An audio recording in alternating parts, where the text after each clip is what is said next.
नमस्कार मेरे प्यारे विद्यार्थियों।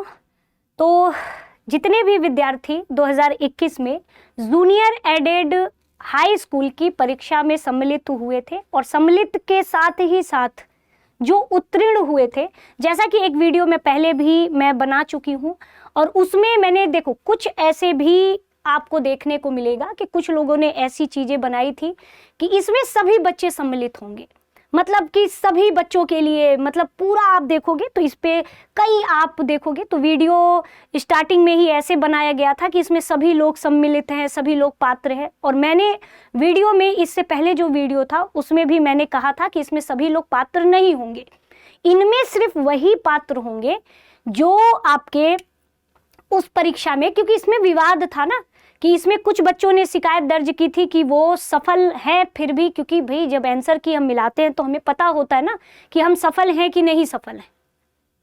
और यदि हमारा जितनी भी आकांक्षाओं के अनुसार नंबर ना आए, उससे कम आ जाए, तो जाहिर सी बात है कि हम जो है याचिका दायर करेंगे न्यायालय में। तो ऐसे कई बच्चे थे जिन्होंने न्यायालय में याचिका दायर की थी और जहाँ तक कि उनकी जो आशंका थी, और उसमें कई ऐसे विद्यार्थी थे जिनमें जो उनकी आशंका थी वो सही पाया गया था, है ना, मूल्यांकन ठीक नहीं हुआ था। तो जिसमें से फिर दोबारा से संशोधित रिजल्ट जारी किया गया था और जितने भी लगभग कई हजार बच्चे, अब सीटें आप बताओ कि अगर सीटें हम पूरा अगर मिला दे तो सीटों पर, आइए हम पूरा एक नोटिस को देखते हैं। तो सीटें कम थी लेकिन उत्तीर्ण, चूंकि आप जानते हो कि कट ऑफ जारी होता है ना, कट ऑफ जारी होता है, और कट ऑफ जारी हो गया तो अब जाहिर सी बात है, सपोज दैट 100 सीट है ना, 100 सीट मान के चलिए कि है, और इसमें 10,000 बच्चे क्वालिफाई हो गए, 10 बच्चे क्या हो गए, उत्तीर्ण हो गए। यानी जो मिनिमम कट ऑफ हमने रखा था उस हिसाब से देखा जाए तो कई गुना बच्चे क्या हो गए, पास हो गए। अब इतने बच्चों में से हमें तो 100 ही सीट भरनी है ना, तो इतने बच्चों का हम पहले आवेदन कराएंगे, क्योंकि अब 4 साल पुराना मैटर हो गया है, आवेदन कराएंगे और फिर हम आवेदन करने के बाद उसका क्या करेंगे, कट ऑफ जारी करेंगे। यही है पूरा नियम। अब इसीलिए ये आवेदन कराया जा रहा है और आवेदन आपको पता भी है कि 15 नवंबर से शुरू होगा, लेकिन आवेदन का प्रारूप क्या होना चाहिए उसकी नोटिस आपकी आ चुकी है कि आवेदन का प्रारूप कैसा होना चाहिए। तो देखो यहाँ लिखा है कि शासनादेश संख्या 1985-68 ये पूरा है, 1/1/2020 के अनुपालन में अशासकीय सहायता प्राप्त जूनियर हाई स्कूल प्रधानाध्यापक एवं सहायक अध्यापक, क्योंकि उस समय हेडमास्टर और सहायक अध्यापकों का चयन परीक्षा फल 2021 जो कि संशोधित, याद करिए कब आया था, तो आपका 6 सितंबर में उत्तीर्ण अभ्यर्थियों से रिक्त पदों पर चयन नियुक्ति के संबंध में आवेदन पत्र का प्रारूप, विस्तृत दिशा निर्देश, समय सारणी एवं अन्य विवरण इस वेबसाइट पर आपको मिल जाएगी 3 नवंबर को। यानी 3 नवंबर को इसका विवरण अपलोड हो चुका है और हम लोग अभी कुछ देर में इसका पूरा विवरण देखेंगे। यानी कि ये उन्हीं लोगों के लिए है जो बच्चे सफल थे, है ना, उन्हीं के लिए। तो अब हम लोग यहाँ पे भारांक निकाला जाएगा, कट ऑफ निकाला जाएगा, है ना, क्योंकि जितने अंक पाए थे वो तो आप कट ऑफ के ऊपर है तो भाई आप क्वालिफाई हैं, लेकिन आपके हाई स्कूल के मार्क्स, इंटरमीडिएट के मार्क्स, ग्रेजुएशन के मार्क्स, इन सभी का भारांक अब हम लोग देखेंगे कि भारांक कैसे जुड़ेगा, है ना, इसमें भारांक कैसे जुड़ेगा। तो आइए हम लोग इसी में भारांक पर चर्चा करते हैं कि आखिर भारांक कैसे। तो सीधे हम लोग वेबसाइट पर जाएंगे, है ना, इसी वेबसाइट पे हमें पूरा, है ना, डिटेल देखने को मिलेगा और ये है पूरा भारांक, है ना, गुणांक भी कह सकते हैं, भारांक भी कह सकते हैं। अब जैसे देखिए इसमें देखा जाए तो जो स्टूडेंट्स हाई स्कूल में, है ना, तो यहाँ पे अब देखो हाई स्कूल में परीक्षा में अंकों का प्रतिशत इंटू 10/100, जैसे कि कोई बच्चा 60% पाया है ना, 60% पाया है ना, 60। अब यही लिखा है कि परीक्षा में अंकों का प्रतिशत इंटू 10, यानी कि इंटू 10/100। तो यहां से ये यानी कि 6 अंक। भाई जिनको क्या है, ध्यान से देखना, जो 60% पाए हैं, एग्जैक्ट 60%, तो भाई वो तो 6 अंक मिलेगा हाई स्कूल में। तो ये पूरा है, मतलब आप खुद भी निकाल सकते हो, भारांक आप पूरा निकालोगे कि कितना कितना, मतलब किस आधार पे मेरिट बनेगी। तो हाई स्कूल में जितना भी आपने परीक्षा में अंकों का प्रतिशत, अंक नहीं जोड़ना है, अंकों का प्रतिशत निकालना है। जैसे सपोज दैट कि कोई व्यक्ति हाई स्कूल में 360 नंबर पाया है, कितने में से 600, उसका पहले तो प्रतिशत निकालो, तो 60% आया। अब 60% है, उसको आप 10/100 में आपको क्या करना है, निकालना है। तो इसका मतलब कि यदि किसी बालक का 70 है ना, 70% नंबर है हाई स्कूल में, तो इंटू 10/100, यानी ये तो 7 अंक मिलेंगे उसको, है ना। उसका भारांक कितना होगा, 7 होगा। वो तो जितना ज्यादा प्रतिशत उतना ज्यादा भारांक, है ना। इंटरमीडिएट, अब इंटरमीडिएट में अगर कोई 80% पाया है तो इंटू इंटरमीडिएट में भी सेम टू सेम, यदि देखा जाए तो 8 अंक उसको मिल जाएंगे, है ना, 8 अंक मिल जाएंगे। इंटरमीडिएट स्नातक में भी, यानी कुल मिलाकर के जितने भी अंक, ये आपका यहां तक कि जो भी आपका डीएलएड आपने पाया है ना, डीएलएड का और या फिर बीएड का भी आपका भारांक में ये आपको अंक जुड़ेगा। स्नातक उपाधि, यहां तक कि स्नातक उपाधि में परीक्षा में अंकों का प्रतिशत, यानी कुल मिलाकर के इसमें जो आपका क्वालिफिकेशन है, ध्यान रखिएगा, हाई स्कूल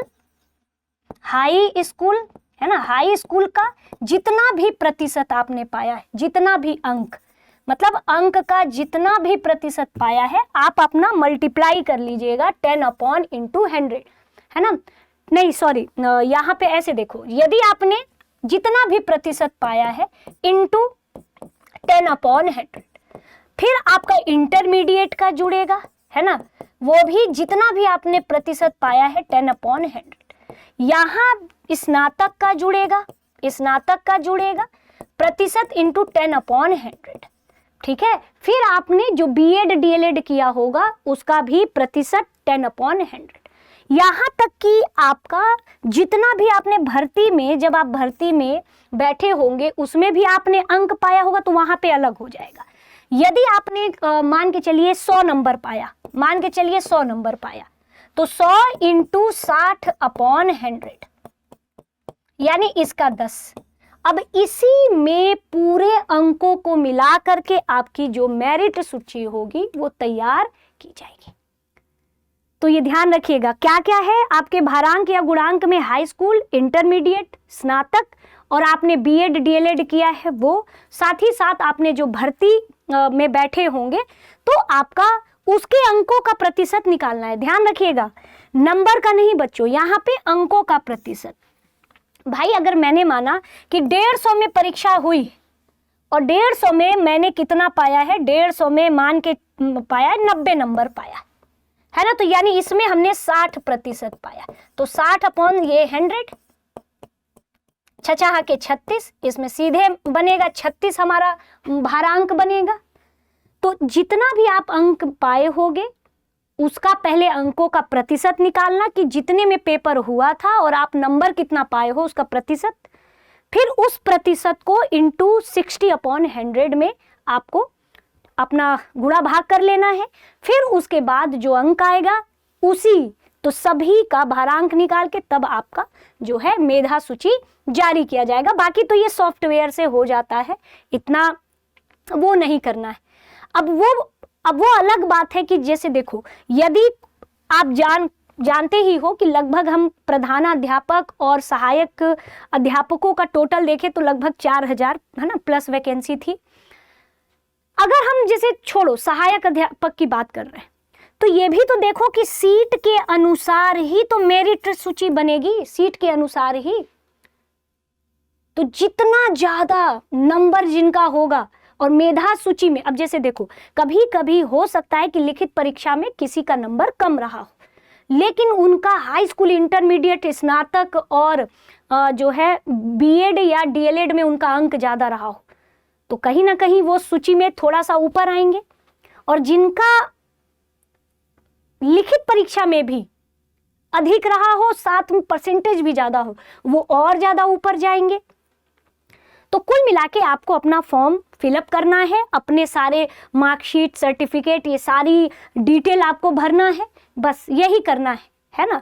तो उसके अनुसार फिर यहाँ पे लिखा भी है कि यदि 2 या 2 से अधिक अभ्यर्थियों के, है ना, गुणवत्ता यानी भारांक अगर समान हो जाता है तो जन्म तिथि में जो बड़ा होगा, है ना, तो वो हमेशा मेरिट में आपसे हो। जैसे देखो, 1-2 भाई है, दोनों का 100 और 100 भारांक आया, तो इन दोनों की एज देखी जाएगी। जिसकी एज बड़ी होगी, क्योंकि भाई हो सकता है कि जिसकी एज कम हो उसको दूसरा चांस मिल जाए, लेकिन जिसकी एज ज़्यादा हो सकता है कि उसका अंतिम प्रयास हो, तो इसलिए उसको हमेशा मेधा सूची में ये ऊपर रखा जाता है। यदि 2 या 2 से अधिक अभ्यर्थियों के गुणवत्ता अंक, यहाँ तक कि जन्म तिथि भी एक समान हो जाए, तो हमेशा अंग्रेजी का, तभी तो आजकल लोग अपने बच्चों का नाम ये कोशिश करते हैं कि पहले के लोग कहते थे कि भाई अल्फ़ाबेट में ए से नाम रखना चाहिए, और अब समझ में आता है कि अल्फ़ाबेट में ए से नाम क्यों रखना चाहिए। तो वही है कि फिर, है ना, अल्फ़ाबेट में जब वर्णमाला का जो क्रम आएगा उस अनुसार, जिन वर्णमाला के क्रम के अनुसार ही क्या किया जाता है, फिर वो मेधा सूची में ऊपर हो जाता है। तो ये सब बच्चों प्रक्रिया होती है। बाकी आप ये डाउनलोड कर सकते हो, है ना, हम आपको वेबसाइट बता दे रहे हैं। तो कुछ नहीं करना है। आवेदन प्रमाण पत्र में ध्यान रखिएगा, पहला तो क्या है, शैक्षिक प्रशिक्षण अर्हता, यानी कि जैसे कि इसमें अगर देखा जाए तो शैक्षिक प्रशिक्षण अर्हता का मतलब है कि भाई अगर आपने, है ना, उत्तर प्रदेश मान्यता प्राप्त बेसिक स्कूल जूनियर अध्यापकों की भर्ती, ये पूरी नियमावली में जो है चाहिए आपका, जैसे हाई स्कूल, इंटर, है ना, और आपका बीएड, डीएलएड जो भी आपने किया हो, आयु के अगर हम हिसाब से देखें तो भैया जो हाई स्कूल की आयु होगी वही, हाई स्कूल में जो आयु होता है वही माना जाता है।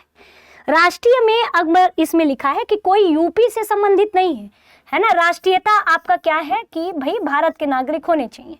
अब निवासी के लिए देखिए क्या है, ऐसे अभ्यर्थी आवेदन हेतु पात्र होंगे जो जूनियर हाई स्कूल, है ना, प्रधानाध्यापक या सहायक अध्यापक चयन परीक्षा 2021 के विज्ञापन तिथि 1 मार्च 2021 के पूर्व उत्तर प्रदेश में लगातार 5 वर्ष से स्थायी निवास हो, है ना, स्थायी यानी कि ये अभी का नहीं है, जो उस समय फॉर्म भरे होंगे 1 मार्च 2021, अगर उस समय 5 साल, उससे पहले 5 साल अगर कोई स्थायी निवासी रहा हो उत्तर प्रदेश का, तो ये वही। कुल मिलाकर के बच्चों, ये अभी के बच्चों के लिए बिल्कुल नहीं है, ये उस समय के बच्चों के लिए है जो इस फॉर्म को भरे थे। आरक्षण भी वही सारी चीजें हैं, है ना। तो यही सब, वैवाहिक स्थिति, चरित्र, है ना। अब देखो वैवाहिक स्थिति में क्या है, चयन नियुक्ति के लिए ऐसा पुरुष अभ्यर्थी पात्र न होगा जिसकी 1 से अधिक पत्नियां जीवित हों। समझ पा रहे हैं, ऐसी महिला अभ्यर्थी पात्र नहीं होगी जिसने ऐसे पुरुष से विवाह किया हो जिसके पहले से ही एक पत्नी जीवित हो। तो यहाँ महिला भी कैंसिल और पुरुष भी कैंसिल, ठीक है। तो ये सारी चीजें समझ लीजिए कि यदि उस समय कोई महिला या पुरुष पास हुए होंगे, लेकिन अगर उस पास होने के बाद ये सारी चीजें कर लिए होंगे, है ना, ये सारी घटनाएं उनके साथ हो गई होंगी, तो ऐसे बच्चे भी पात्र नहीं होंगे, ठीक है। बाकी ये चरित्र वगैरह है कि भाई कोई आपराधिक केस वेस ना चल रहा हो, है ना। तो ये सारी चीजें हैं। अब चयन प्रक्रिया में आपको कुछ नहीं करना है। जिस दिन से आवेदन शुरू होगा, बस आपको अपना सारा मार्कशीट और जितनी भी आपके डॉक्यूमेंट हैं वो सारी चीजें, है ना, अपनी अपलोड करनी होगी। फिर मेधा सूची जारी होगी भरांक के अनुसार, है ना, कि आपका कितना मेरिट है। यदि फिर उसके बाद कट ऑफ जारी होगा कि हम इतने कट ऑफ के भरांक से हम ले रहे हैं, बस उसके बाद, और नहीं तो काउंसलिंग भी, है ना, काउंसलिंग भी, फिर काउंसलिंग के लिए आमंत्रित किया जाएगा, है ना। डीवी एक तरह से डीवी होता है।